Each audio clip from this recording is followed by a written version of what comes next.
You are right side up now. I'm right side up, not exactly centered, but there we go. There you go. This may pop off at any time. No worries. We've had technical difficulties in the past, so it's not a big deal. Well, it's nice to finally, we're sort of meeting, but it's nice to sort of meet you.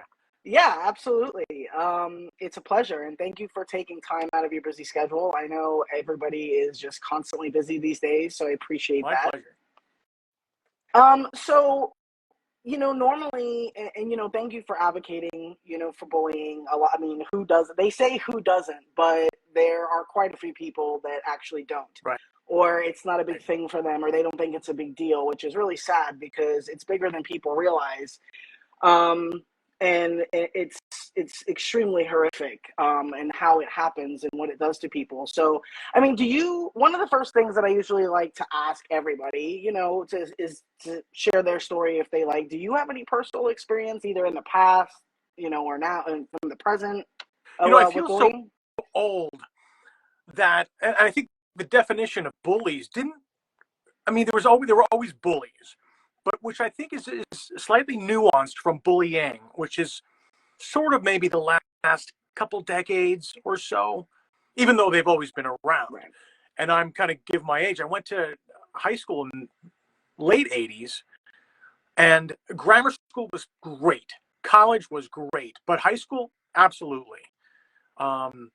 A lot of issues. I went to a very strict all-boys Catholic school, very sports-oriented, and I couldn't throw or catch, so I felt different immediately. But feeling different's fine, but it didn't help me in any way, to the point where I just was either ignored or, looking back, because I knew this question was coming, I started thinking about things like freshman year of high school. I was walking down a staircase and a senior just smacked me in the back of the head. I don't know if I was just walking too slow or he just wanted to do that. And young Mike Devine, I wish old Mike Devine could give a little advice to him, because I kind of just went, "Thank you, sir," making some kind of joke out of it. But man, I wish I could have had the mental capacity and the wherewithal that I do now. Mm-hmm. But there were a fair amount of issues. There was even another time, I was in the school plays, and I was into musical theater. And not that this is justification, but looking back, those are the things I was teased about. Right. I was obsessed. It was like 87, Les Miserables opened on Broadway, and it changed my life. So I'm walking around listening to it all the time. I'm wearing a Les Miserables sweatshirt over my uniform at school. And I remember I was going into the band room, and I thought, you're safe in the band room. And one guy, he saw my shirt. He goes, "Oh, you fag." And I don't remember a lot of high school, but I remember that. It's funny. I so long ago, and I blocked it out, and there's very little that I remember, but I remember that. And he went on. I don't want to speak out of turn, but he went on to be somewhat notable singer who advocates for LGBTQ rights. Wow. And he's always speaking out. And I would never do it, because I'd like to think he's changed. Mm-hmm. But I'd always like to say, well, hopefully you've changed since the day you said that in front of in the band room, because I remember it. Do you remember it? Right. But anyway, yeah, like I said, I knew the answer was coming, and all these things started coming back to me. So the answer is definitely a yes. Yeah, I know. I'm sorry to hear about all that, because there's this stereotype that goes around. Like, for me, I could relate to you in the other side of it. I'm a woman, and I was an athlete. And back in, I'm Gen X, so let's say I was in high school I graduated in 97, so around the 90s, I was in high school. And but I started softball and running track when I was very, very young. And back then, maybe it wasn't, women in sports weren't that popular back then, most likely. It wasn't seen a lot. It was men, guys, and you didn't see a lot of that growing up, too much, as much as you see now. Like, it's expanded greatly. and it's more accepted. But we used to get called dyke, butch, Right. lesbian, gay, and just because we played sports, we were tall, we were built, we were Right. good. I used to beat a lot of the boys in running. I used to beat them. I used to always hit home runs. And, there's probably a jealousy thing there, Of too. And course. the fact that I'm a girl and they're a boy and they didn't do sports. So but I mean, I loved what I did back then so much that it didn't even bother me. It didn't, like, it went in one ear and out the other. But for some, it didn't. For some, other people might have been more sensitive to it. For me, I enjoyed it so much, I didn't give a crap what they said. But as you get older and you remember those things, then it starts to like maybe bother you or impact you later. But yeah, it's like men can't like Broadway or musicals, and it's okay for women to. And if you're a guy, like what happened to you, you must be gay, you know, um, or there's all types of you must be part of the LGBT community, and so they use derogatory terms and words with people like what happened to you, which was horribly sad. I as a kid loved musicals myself. My grandmother, I'm from New York, so my grandmother introduced me to musicals when I was like practically a baby. I mean, Cats and Starlight Express were two of my first, I think, Broadway musicals that I saw, and I still love them to this day.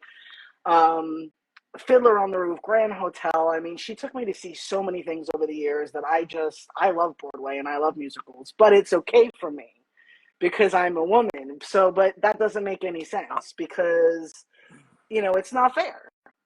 It's not fair that men are stereotyped if they like that or they sing, or, I mean, how many men singers do we have? Do people go around saying things to them? What's the difference, in my Yeah, it, opinion? it, it doesn't make a lot of sense ultimately. Yeah.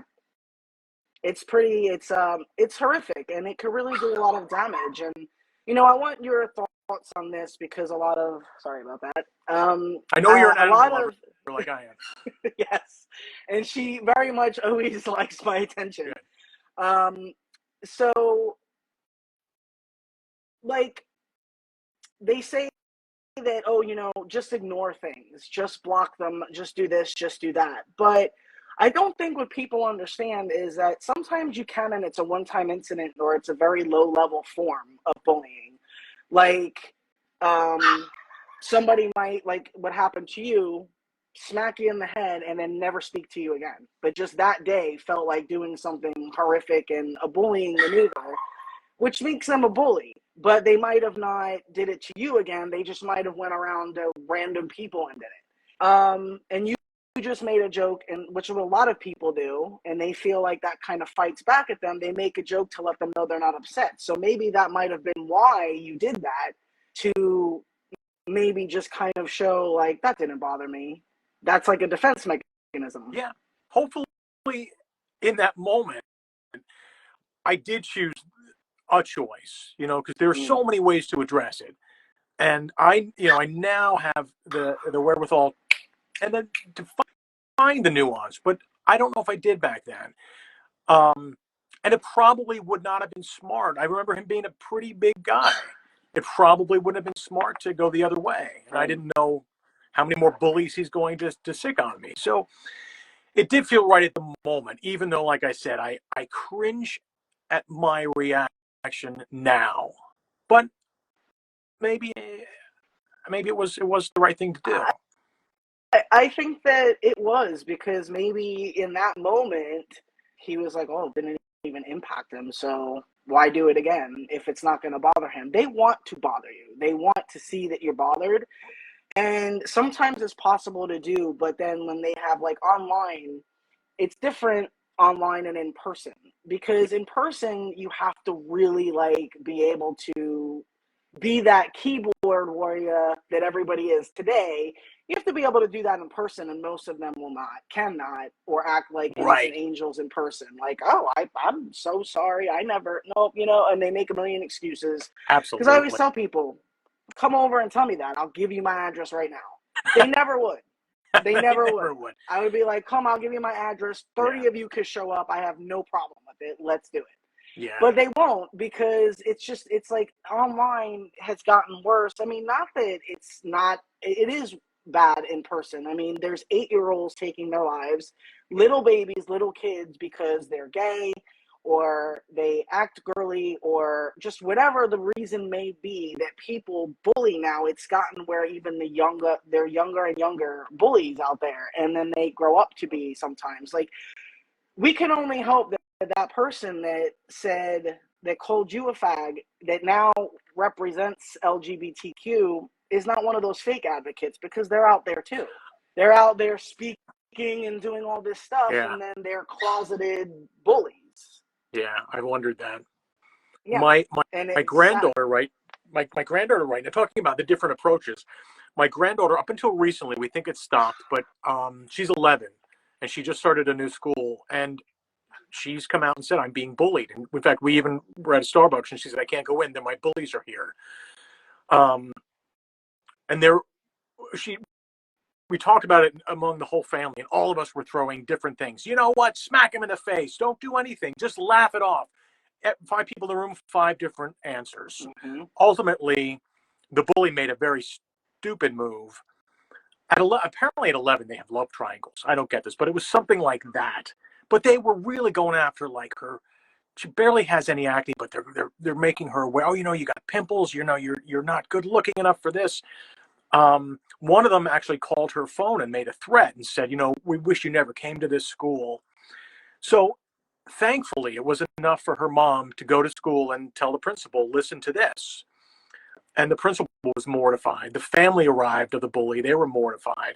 And my stepdaughter said, we're not going to make a report, which will stay with your child forever, if it stops. And it's that, unfortunately, had to be the moment that it stopped, but which was, I guess, good and bad. But it's a whole, and we used to get it, like you were just saying, we get it face to face, but they get text messages, and they go onto Instagram, and they have fake accounts that are posting, and then all this other social media stuff. You don't know who's who, and they're so insecure. God, if someone, pointed out a pimple on my face, I would have been thinking about that pimple, Mm-hmm. creating more.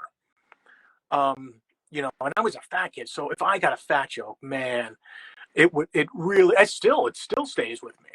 Yeah. Part of me, though, I like having been a fat kid, and it could go in so many different ways. You can absorb that and turn in on yourself and implode. Thankfully, I I approach things in life with the bravado of a former fat kid. Although I still struggle with my weight, but I have this I'll show you attitude, which I'm grateful for. And I think a lot of it was born in that um, insecurity. Mm-hmm. Um,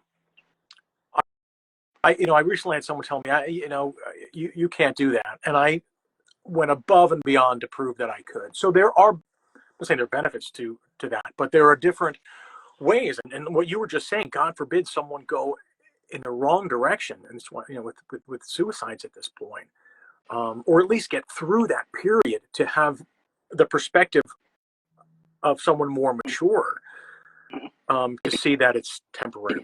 It can make you stronger. You can have the last laugh, which is kind of fun sometimes, which my granddaughter just did, which was nice. Good.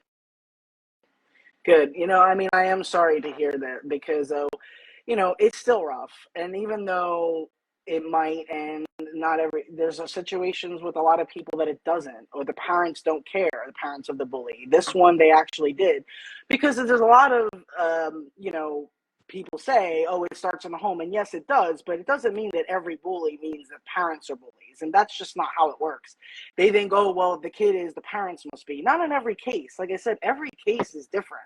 Right. These kids that you said when they came, they were They had mortified. And now maybe no that was idea. true. Right. See? I mean, maybe they, you know, were they lying?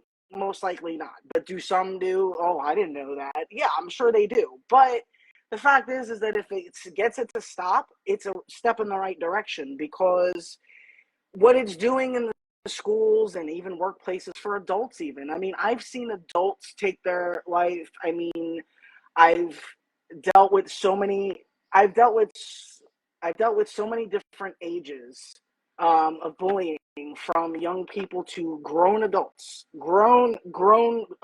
like my age, 45 years old, sometimes older, sometimes younger.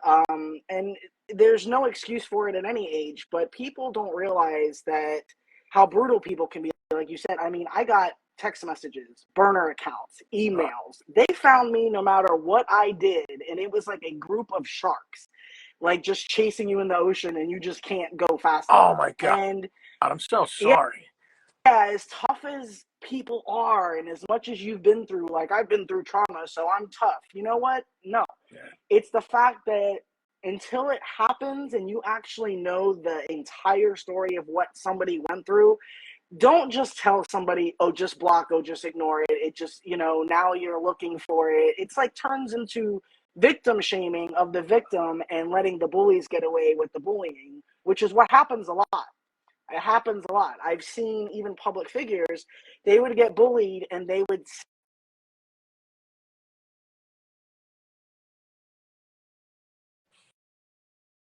Oh no, that's okay. There you are. Okay. They would fight back, and they would be the bad guy. It would make them the bad guy because they defended themselves. Yeah. So And where I'm like, camera catches them defending themselves. right.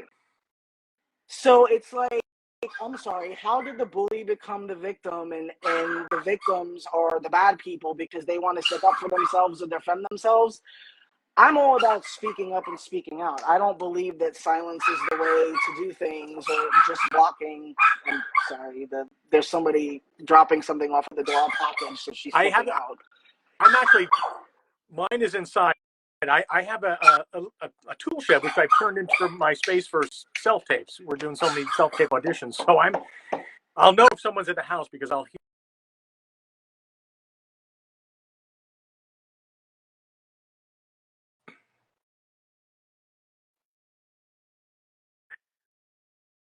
That's all right. I totally get it.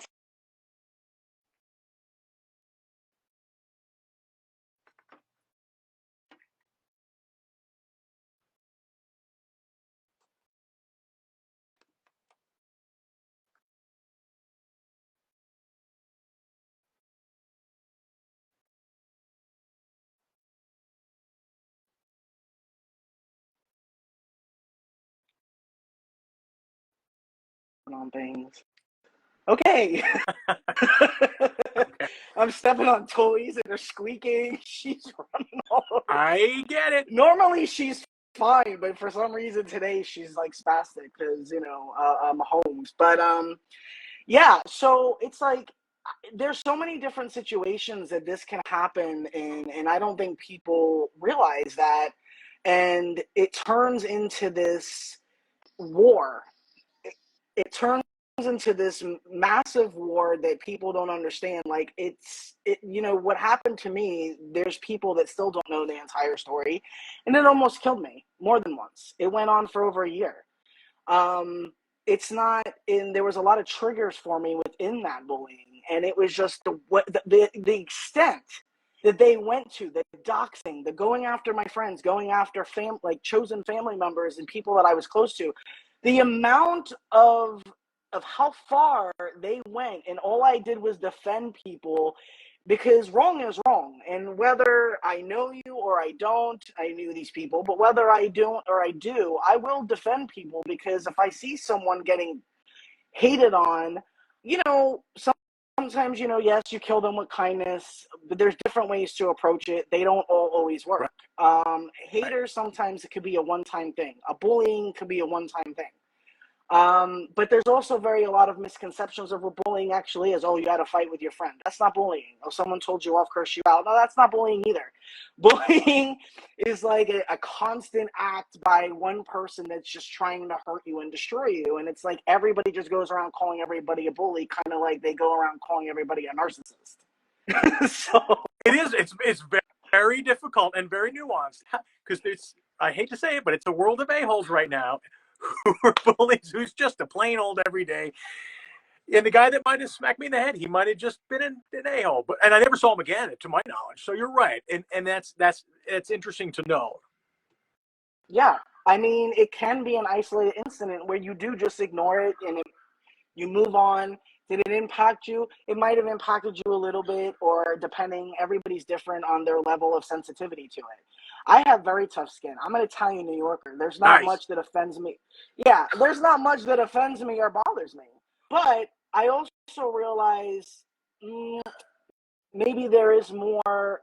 We're all on some type of healing journey. We all have a story. We all have, I have, a lot of severe trauma in my past. So I sat there for a while and I was like, maybe I'm not as strong as I think I am, or maybe I'm just more sensitive than I realized because I always tried to be so strong and tough. And it's just like a facade and a mask that you wear so people don't see the truth. It's always like, especially in New York, especially in my culture, it's like, yo, we're just rub dirt in it, just work out, rub dirt in it, and you're fine. That's just not how it worked for me. Growing up, it was like just in and out the other ear. Like, I never really got bullied. I was friends with everybody.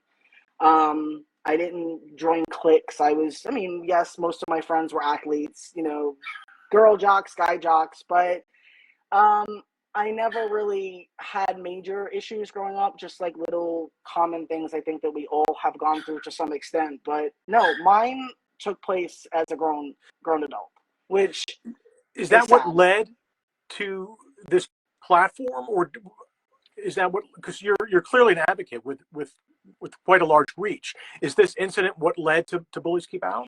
No, actually, what happened led to me taking a break, Oh and wow. seeing if I wanted to still do this work, because I'm so passionate about it, but it kind of just it took me out for a while. It was during the pandemic. A lot of us were going through other things already. I had already hit a massive wall, so that was the last thing I needed.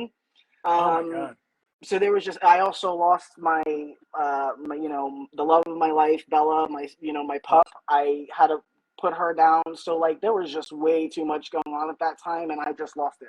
sure. Um, yeah, so like that was the last thing that I needed on top of anything else. But I'll never regret defending people that were being called things that they weren't, or defending people I'm friends with or I care about. I'll never regret doing that, and I would do it again tomorrow. Right. Would I want to go through that again? Absolutely not. I don't think my mind could take it. I mean, I know I could take it, but I don't want to. Yeah. It took me a long time to get out of that and get back on a healing journey. But no, what actually started Bullies Keep Out was I've always been a helper and a giver since I was a little kid. I felt like I was put here as a little kid. I had like this adult mind. I kind of had to, but I come from a lot of trauma, and that's kind of what started Bullies Keep Out. My grandmother had passed away, um, that I was just like this with. She was just like my whole heart, and I was just very lost. And I couldn't sleep one night, and I was just kind of like sitting there in the dark staring at the ceiling. And all of a sudden, all this stuff came rushing to my head, and even the name, everything. And I'm like, I don't wonder.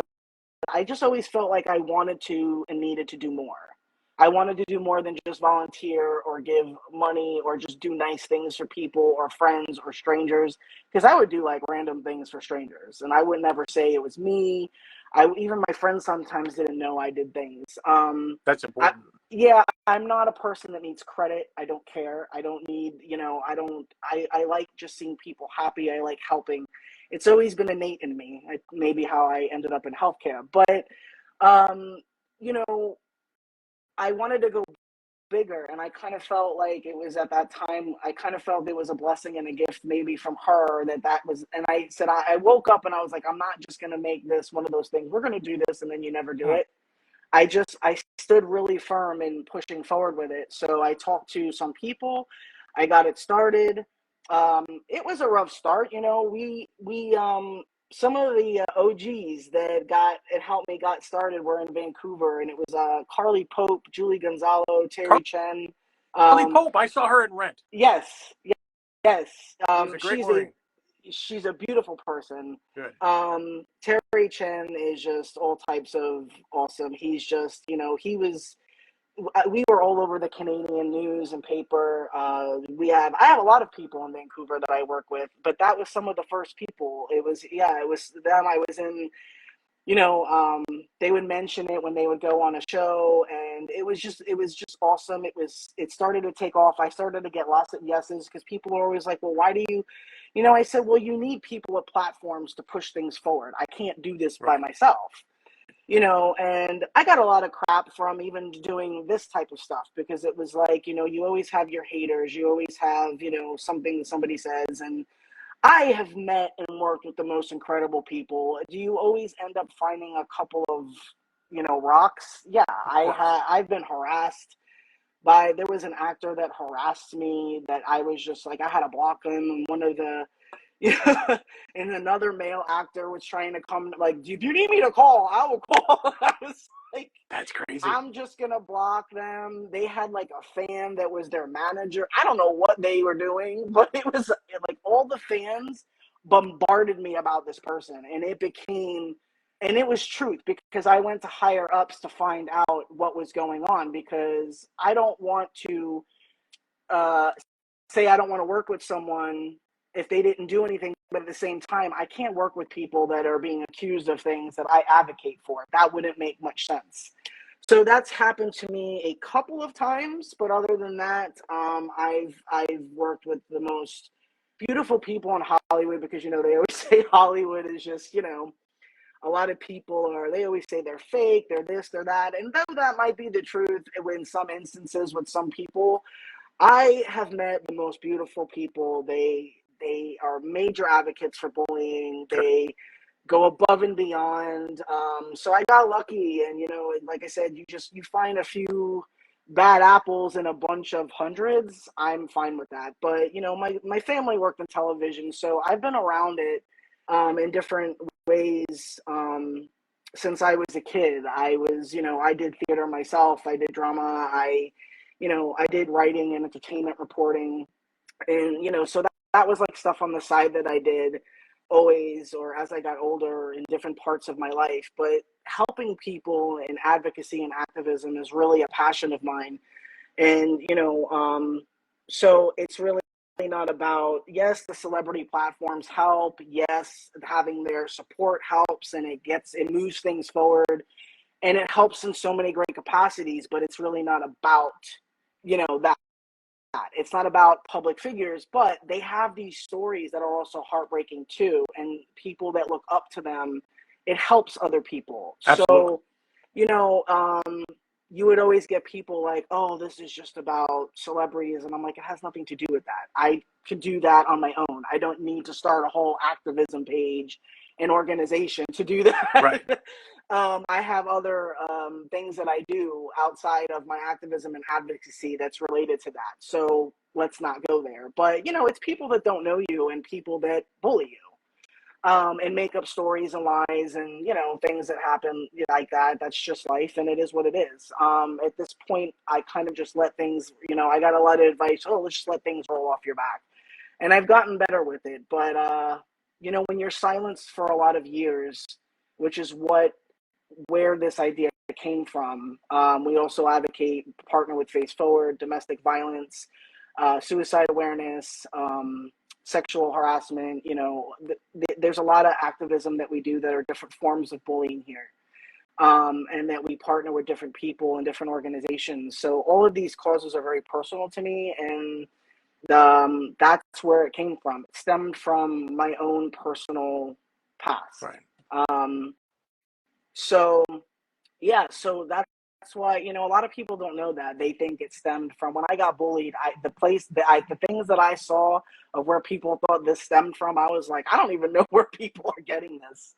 But that's the level of bullying how it gets to. So, what do you feel like? I mean, you seem like a person that doesn't. Do you think staying quiet is the answer, or do you think speaking out is more what's going to do and create change? Do you mean in the moment? Are you from the perspective of someone who's being bullied, or from those surrounding that person, I think or those at a level of advocacy? let's talk about Okay. all three. Like, I mean, because maybe there's a different, you know, opinion that you have on all three of them. So, like, yeah, what's your opinion on all of that? Interestingly, it was fairly recent that my step granddaughter was flat out being bullied, and like I said, all of us in the room were giving her different advice, and I don't think there's a right answer because I think it comes down to what is happening in the moment. Um, because like we just talked about, if you say the wrong thing, like this, the moment you fight back is when the cameras come out and everyone's got the cell phone, and then you become the bully. Or, some of the things my family was telling, you should do this. I'm like, no, she shouldn't do that. God, are you crazy? That's coming from the older generation. No, if you got caught on tape doing that, you'd be the one. But I really think it's specific to the moment, specific to the person. The problem with that is that, when you're talking about, like in this case, an 11-year-old or someone who doesn't have the emotional gravity to know what to do, it's really hard.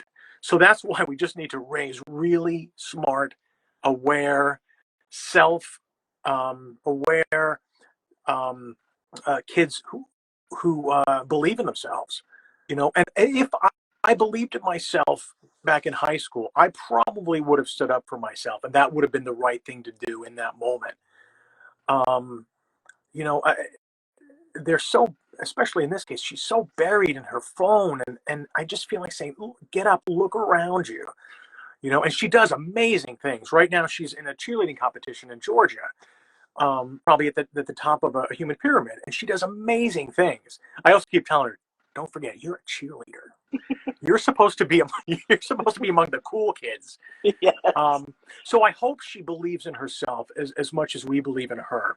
So I think it's probably just doing our best to raise them and teaching them to be um, smart and secure.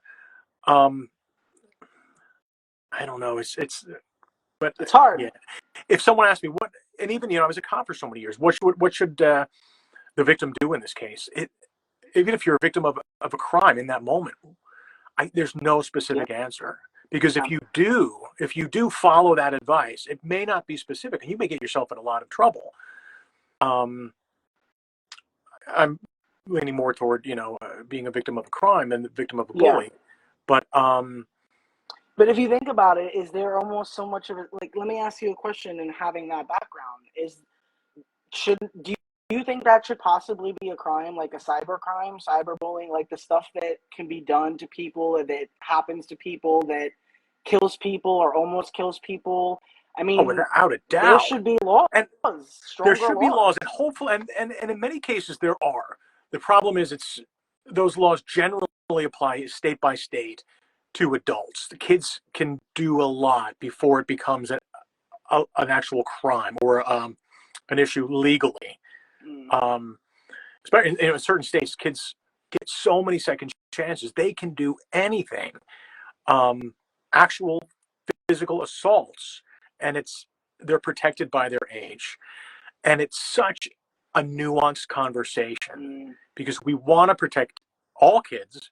We want to give them second chances. But, when kids are committing serious crimes, I don't know, it's a heavy conversation. It is. Um, Because yeah.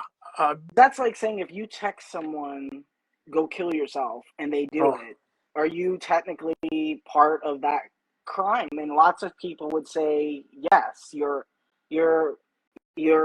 an accessory to that. And some I would people would lean, say yeah, no. And I'm like, but how are they not an accessory? They literally told somebody to do it and they did it. it I would lean toward yes. The problem is that it depends. Like if we're talking adults, like if an adult did it to another adult, without a doubt, let's Yeah. go to trial and let a judge or a jury decide. When it's a kid, uh, they they get a lot of second chances, and I don't know always how I feel about that. And again, in certain laws, in certain states, there are degrees. If you're considered a child, and that definition varies by state, 13, 14, 15, 16 sometimes. New York just raised the age, so it keeps getting older and older, you can do this class. This if what you do is define, say it's an assault, that's defined as a, depends if it's a misdemeanor or the assault 3 is a misdemeanor. If it's a felony, it's it's state by state, and it varies with, did you smack the child with an open fist? Did you leave or you didn't leave uh, an injury? Oh, that's just harassment. That's not assault. It's crazy. Yeah. And It's we know it, yeah, that we're and on top of it, definitions of hate speech are so nuanced and difficult to define. Um, some states don't even acknowledge hate speech. So as an adult or as a kid, I can say the meanest things to you, and it's not a mm, crime. Um, yeah. I mean, I can be called fat all day long. My granddaughter or acne can be discussed ad nauseum. It's not a crime. It's despicable, Yeah. but It's it's not a crime. it's not a crime per se. It can be. There's aggravated harassment, which is by electronic means. If you harass via phones or electronic devices or mail or things like that, then the stakes get raised, and that's better. So Yeah. you're more protected that way. Oh, I definitely could have had a ton of those. I just, my attorney was right there, and like the second my name, I was like the defamation slang. So he was like, Oh, well, as that's that long too. as, yeah, they were like, he's like, as long as your name's not there, he's like, I can't, your name just can't. He goes, if your name is there, he's like, you got them. He's like, but if your name's not there, they could be talking about anybody. I said, that's the thing. I don't give a crap if my name's there. If you have my picture or you have anything associated with me, I will go after you. But otherwise, it could be anybody. I could give a crap. You could be talking about a cheeseburger.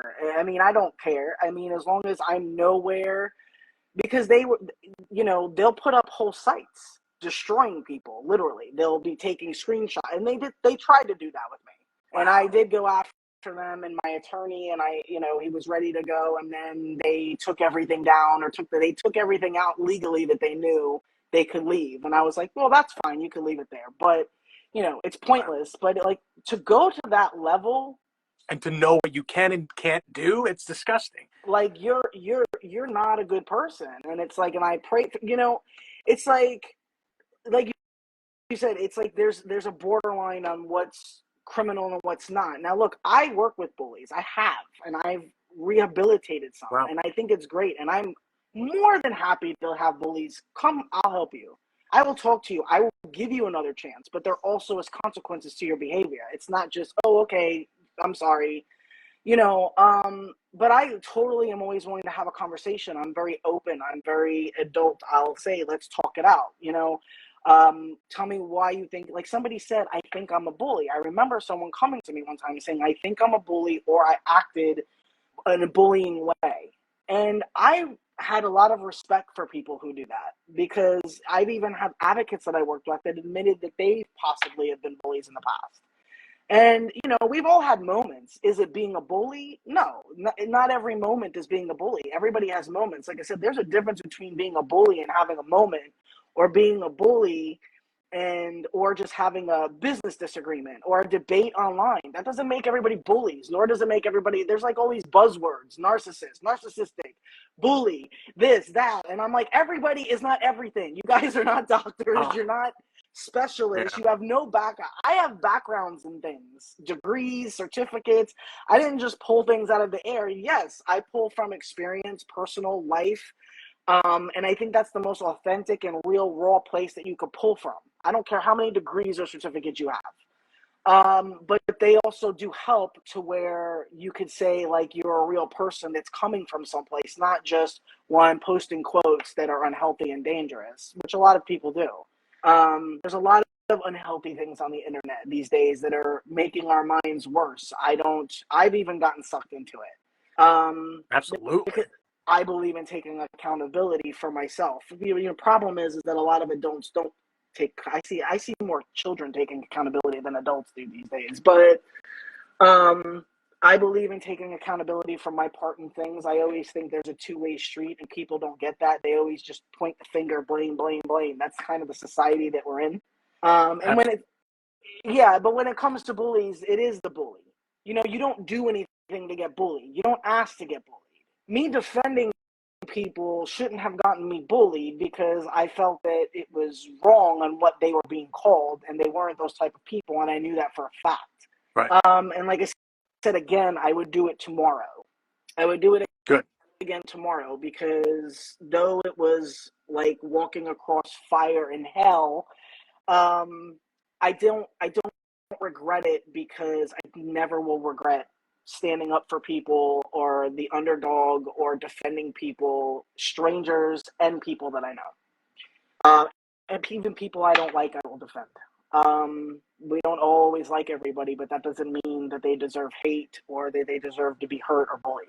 Right. And even if it's the wrong choice in that moment, you learn from that more often than learning from the right choice. Yeah, yeah, absolutely. But I do love that, your take on, the criminal aspect of it from, the police side of it, from the criminal side of it. And I do think certain forms of it should be a crime because especially cyberbullying, they're cyber crimes, and they will go in, and even though things are public record, they'll put them online. And to my knowledge, that is not okay. Or their address or their phone number, which all of that stuff of mine ended up online. And people that I know, I mean, the stuff that they do, the fact that your mind is that despicable, and they were adults, don't get me wrong. Right. Some of them were like young adults, but you're still a grown person. If you're 16 or above, you know better. That's how I think about it. And if you're a child that the parent allows the kids to go on, you can't play the kid card because nobody knows you're a kid. So if you're bullying or doing something horrendous and people are fighting or defending, like, I don't know that you're 12. And if you're 12, right, you shouldn't be online with arguing and bullying adults. Right.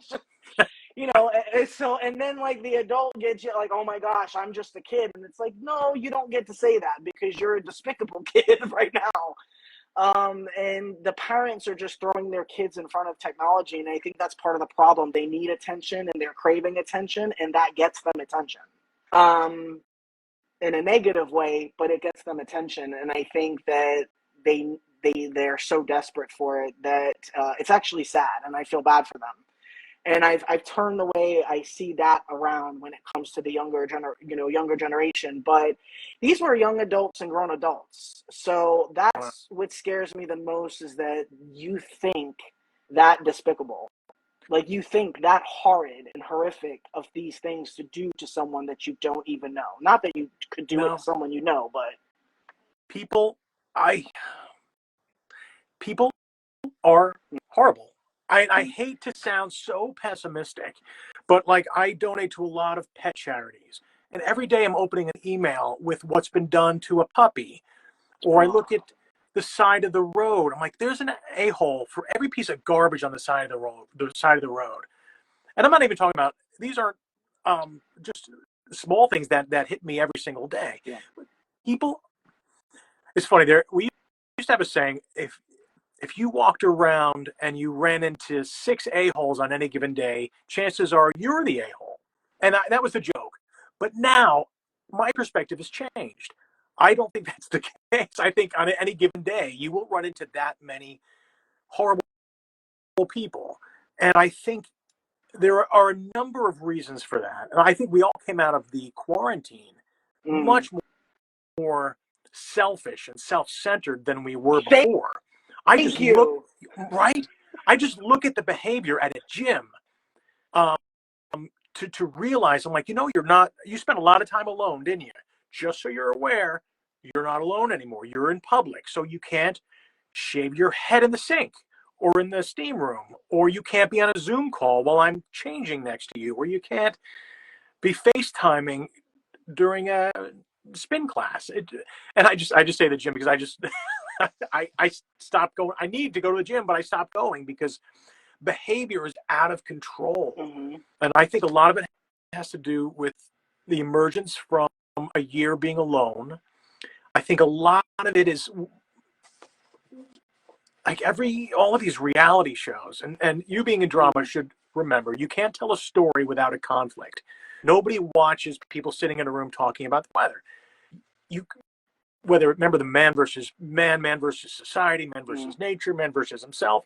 There has to be a conflict to tell a story. So when a reality show, when a family is sitting around, whether it's the Kardashians or the housewives, they need to create a conflict in order to further or create a story.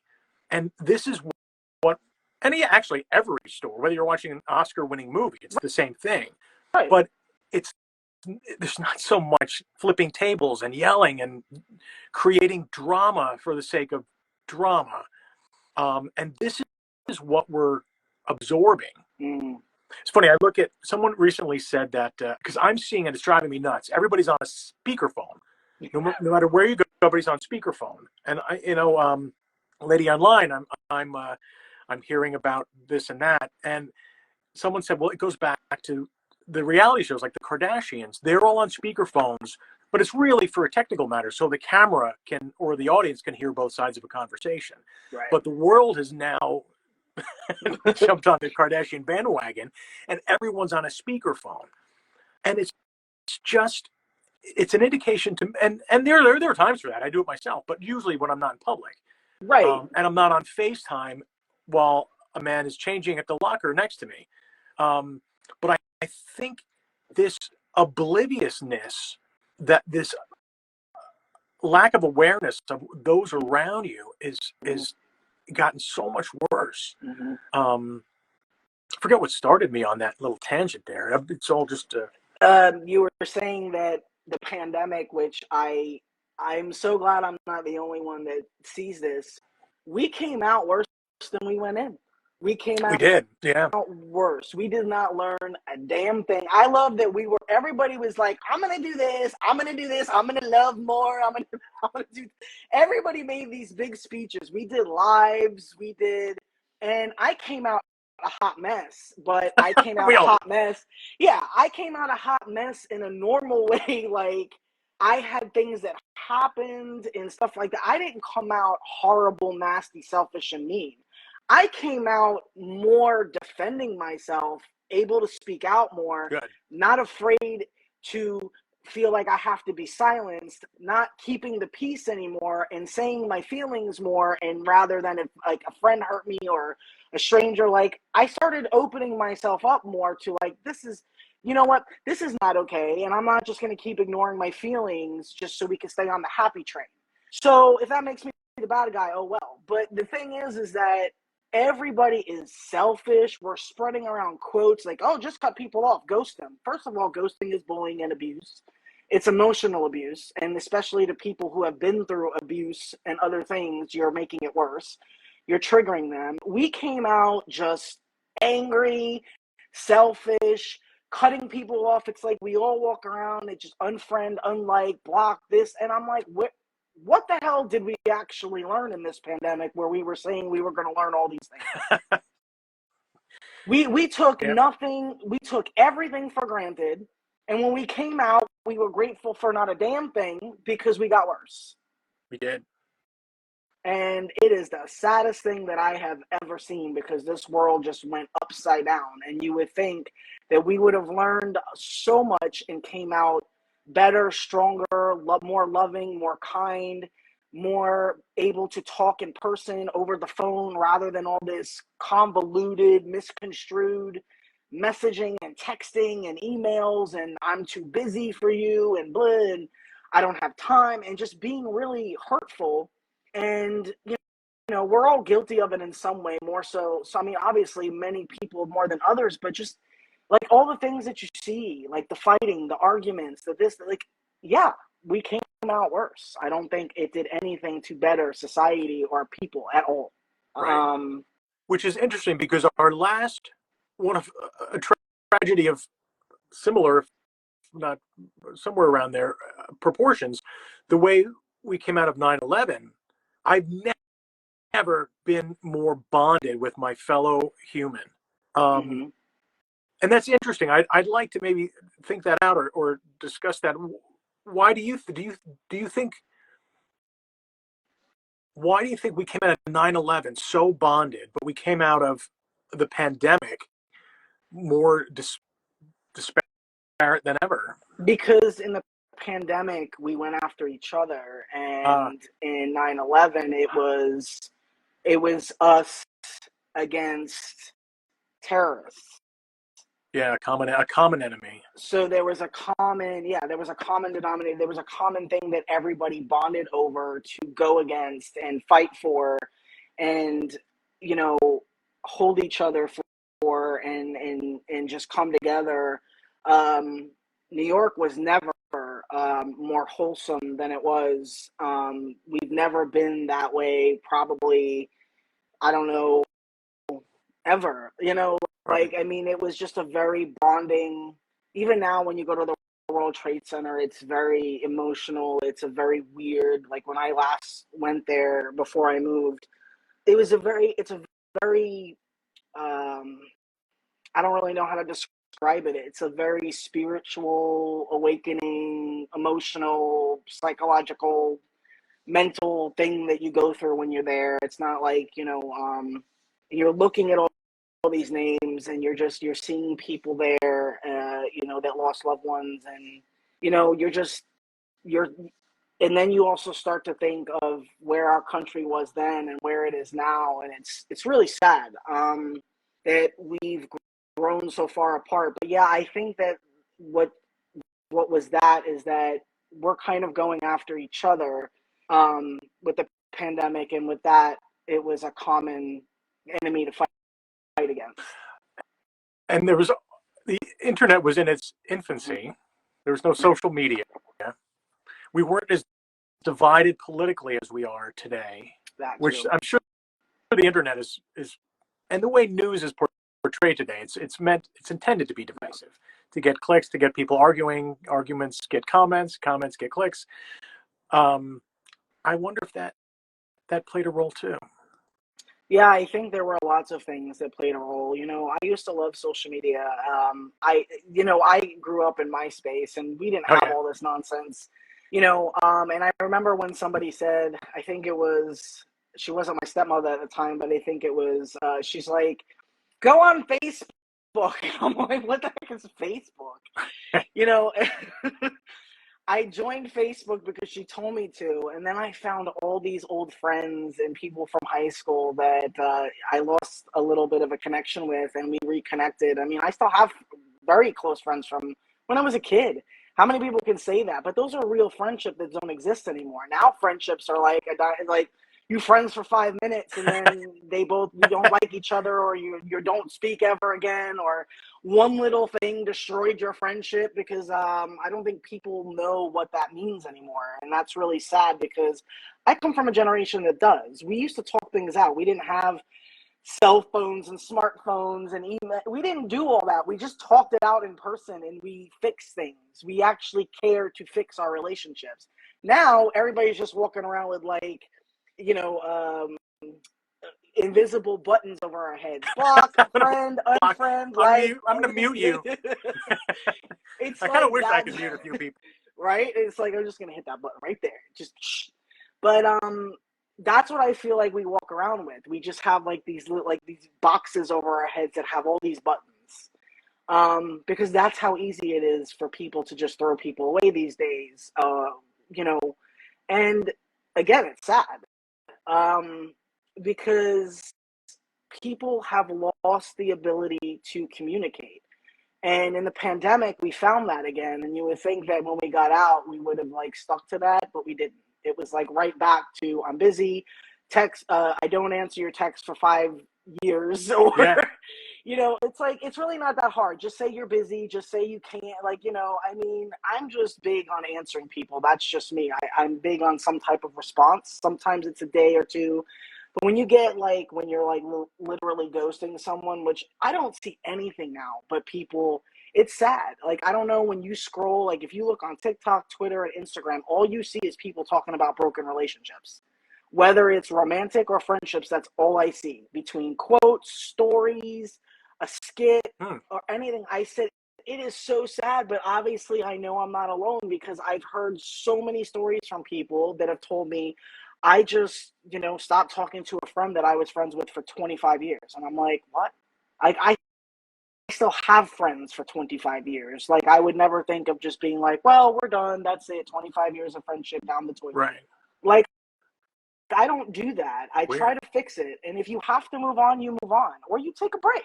There were people that I didn't speak to for 5 years. And then we spoke and everything was wonderful. We hashed it out and boom, we're good. Right.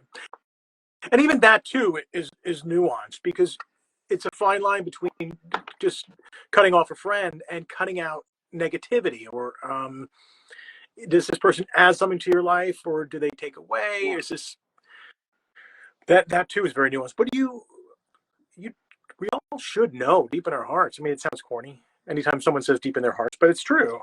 Do you want this person in your life, or don't you? Yeah, well, I think that we all are going to mess up. I mean, we all give negativity to each other at some point. I mean, we're human. It's by human nature. But, like, I don't agree with all this protect my peace. Yes, protect your peace. Do you hurt somebody or destroy somebody or throw somebody away to protect your peace? No. Right.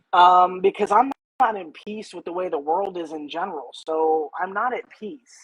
So protecting my peace, there really is no peace, because I feel like with everything, with all this turmoil we always have going on, who really is at peace? To an Never. extent we are, but there's always some horrible, horrific thing. But yeah, you just have to talk to people and say, hey, look, you're draining me a little bit, and be honest. Like, I've done that, and they understood it and they saw it. I don't think people realize we don't always see what we're doing. We can't articulate, we're spiraling, we don't know. I've been there. I have people that have been around me that have done that, and I'm like, I can't take on anything else. I just can't. Now I have boundaries. I used to have none. But when I went up in flames in the pandemic, I realized, like, 20 years of putting myself on the back burner for everybody else, and that's what came out of it. I just broke, like, literally split in half. You sound very self-aware, which is rare Yeah. nowadays, because we get so, like, I guess it's a form of being myopic, but too many people are just caught up in what's in front of them without Mm. stepping out to see them standing in what's in front of them. But you sound very self-aware, especially that very traumatic period. Not a lot of people would come out the other end. You sound very much stronger than when you went in. Yeah, I am. And I'm a very different person in a good way. Some people might think it's in a bad way, but that's their problem. Like I said, everybody loves that supporter, cheerleader, overly nice, I can walk on them, pushover person, people pleasing. And I was very much that person for a long time, because I really just wanted to help and give, and I didn't take things personally. But when people used me, or even this organization, to get things out of it. And I would always be like, no, no, no. I don't know how many times I could say, I have ethics. I'm not doing this. I'm not doing favors. And that made me a bad person. I was like, it makes me a bad person. If that makes me a bad person because I'm protecting people or people that I work with or know, or that I have a relationship with, whether it's professional, friends. I built a lot of good friendships with people that I work with in BKO.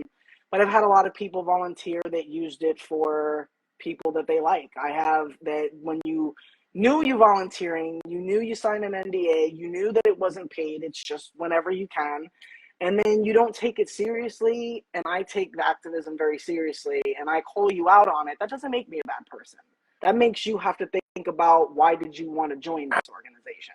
It doesn't make Absolutely. me a bad person. It makes you using this organization to get things that you want Right. out of it. And when I would call people out on that, the stuff that they would say about me, and probably still do, I don't care, because the people that know me know me. And I don't have to explain myself till I'm blue in the face. And I realized, as much as you want to explain yourself or explain the situation or something, if the person does not care and they are not listening, you are just talking to a wall. Right. And unfortunately, that's what a bully is. Yeah, you can't really talk them into treating you better. So, And what you say, oh, that makes me a bad person. bad is certainly a matter of perspective. That makes you a strong person. Perhaps to an outsider judging you for Right. being a strong person, that you're simplified as bad, but The villain. nothing is either Yeah. good or bad. Only thinking makes it so. Not Right. me. Yeah. Shakespeare said that. I didn't say it, but it's true. Yeah. What's You're going to be a bad person to somebody. You know, this coffee is bad to somebody, but to me, it's strong. Yeah. I mean, you're right. And I appreciate that thought. It's like, because you wrestle with that. I've questioned myself, and you like question your sanity when you're getting bullied and Yeah. when people are coming at you and you question like the horrific things that they say, they get in your head. And for me, I went back to my childhood. So I heard all those things and it triggered me. And I heard all these horrific things, and it hit me in a way that it hurt to where you can't even explain it, because it's not like I'd rather get punched in the face. That's how I felt. Absolutely. Like, I I'd get that. rather you punch me in the face, Yep. because the things that you're saying are making me question myself, who I am. It's hurtful. It's destroying. It's breaking my heart, because these are people, some of them that came after me were people that I helped, that I did favors for, Wow. that came to me, that I was like in shock with some of it. I was like, are you serious? Because I have all the proof. I keep things from 1896. I mean, I have every conversation. I have everything I've ever said. I have stuff for 15 years that I could write a novel. So I know the truth, and sometimes I have to go back and look at it to remind myself, yeah, no, I know what it is. It's not me. Because we get into that, self-destruction, and I did. I was always very good at self-destructing. When I would get depressed or from trauma, healing takes a long time. And yeah, so yeah, some people will see you as the villain, and I've accepted that. I'd like, well, you could be the clown in my story, and I'll be the villain in yours. That works. And it takes a lot of maturity and experience and screw ups to reach that point. Yeah. And stepping out of it and looking at it from an outsider's perspective and talking to yourself as you would talk to a good friend. Yeah, and I was always very bad at that.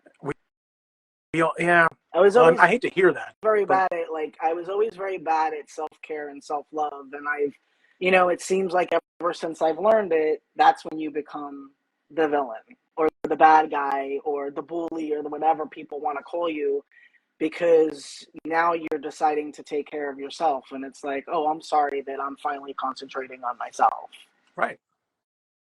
So it's a very fine line to walk. And it's, you see where I'm coming from and get it, which is awesome. And very much appreciated as well. But it's nice to, talk to other people that understand and see where you're coming from and your perspective on it.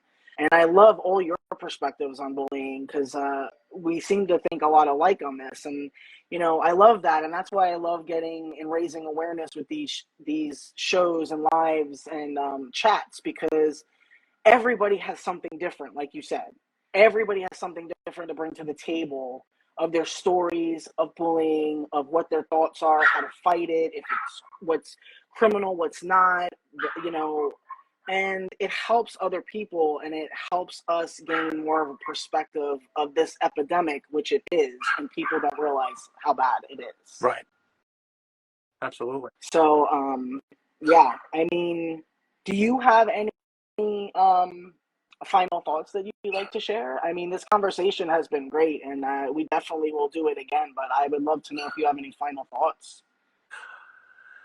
Well, first of all, thank you. I really appreciate this. And you said someone criticized you for even just the lives. I mean, it's two people talking about important and interesting subjects that could help others. I mean, Yeah. if someone's going to criticize that, it tells you so much about a person.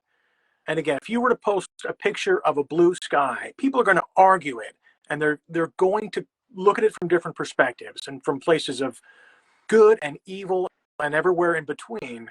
Um, I've seen a lot. I was, as a cop for 22 years. I was a New York City cop for 22 years. I've seen it all, and Wow. I'm grateful for that. Yeah, and I'm grateful for that perspective. And going back to earlier in the conversation, I wish young Mike had that type of perspective. And I don't always have it in the moment, and I don't always know what to do in the moment. But like with my granddaughter being bullied at 11, I want to tell her one day you will have the perspective to realize that you can either choose to get stronger or weaker. And I really hope that you get stronger from this, because it's such a cliche, but you've heard all the time. It does get better. Yeah. I mean, there's a reason that's such a powerful slogan. Yeah. And it's a lot of thoughts simplified. So I guess if that's a final thought, we'll continue this another time because I enjoy talking with you, Dave. Absolutely. I love this conversation. Yeah, I took a break for a while with all that, and I needed to self-care and self-love, and I did. And so now we're back on this. We were doing a lot of things offline too. And like I said, I'm not one of those people that needs to let everybody know every good deed I do, every good deed Bullies Keep Out does, what they get involved in. So I wasn't really concerned about people were like, where are you? Are you still doing this, that? And I'm like, we're still here. I was like, I needed a break for myself to do shadow work and healing. And if I didn't do that, I wasn't going to get where I needed to be. And I was just going to keep being I realized as I got older that if I didn't start taking care of myself and have to really put brakes on taking care of everybody else, which I've done my entire life, that I wasn't going to be around probably much longer if I kept going the way I was going. Right. So you have to make a decision that is best for you. And if everybody else has a problem with that and what comes out of it, then you know who's supposed to be in your life and who's not.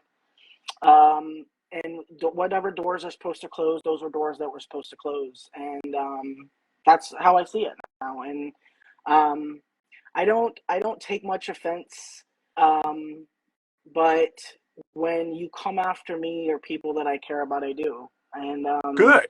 I will always be that fighter. I was born a fighter. I've been fighting my whole life, and I'm always going to. So that's not going to change. But thank you so much, Michael. I loved our conversation, and we will definitely do this again and do more together because you're awesome, and I love chatting with you. And it was thank you so much for taking the time. Same here. Thank you so much for the chat. Thank you. We'll talk soon. Okay. And thanks for all you do. Thank you, and have a good day. You as well. And thank you for all you've done as well. Thank you. Bye.